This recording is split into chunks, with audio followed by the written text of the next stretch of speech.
నా ప్రియమైన కుమారుడా, నా ప్రియమైన కుమార్తె, నా మాటలు జాగ్రత్తగా ఆలకించుము. నా జీవితంలో ఎప్పుడూ ఆర్థిక సమస్యలే, ఒక పక్కన అనారోగ్యము, మరొక ప్రక్కన అప్పులైపోయాను. నా సమస్యలకు పరిష్కారము ఎక్కడ దొరుకుతుందా అని ఎదురు చూశాను. కాని నా సమస్యలను తొలగించేవారు ఎవరు లేరు. నా అప్పులు ఎలా తీరుతాయో నాకు అర్థము కావడము లేదు. కుటుంబములో చాలీసాలని జీతముతో చాలా ఇబ్బంది పడుతున్నాను.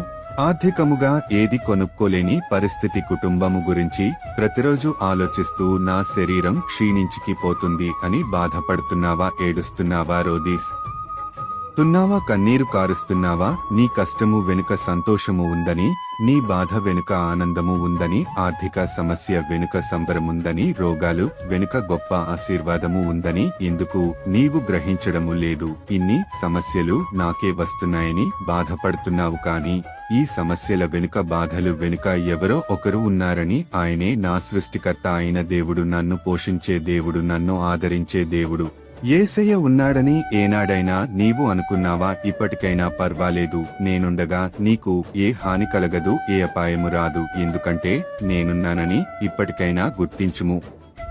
ఇంకొకటి గుర్తు తెచ్చుకో, ఎన్ని బాధలొచ్చినా, ఎన్ని సమస్య వచ్చినా, ఒక రోగము తర్వాత మరొక రోగము వచ్చినా, ఎన్ని యాక్సిడెంట్లు అయినా, ఎన్నిసార్లు ప్రాణ అపాయకర పరిస్థితులు వచ్చినా నిన్ను బ్రతికించింది ఎవరు? నేను కదా. ఇది మర్చిపోయావా? అన్నిటికీ కారణం నేనే కదా. నా దేవుడు నన్ను పరీక్షిస్తున్నాడని అనుకోవచ్చు కదా.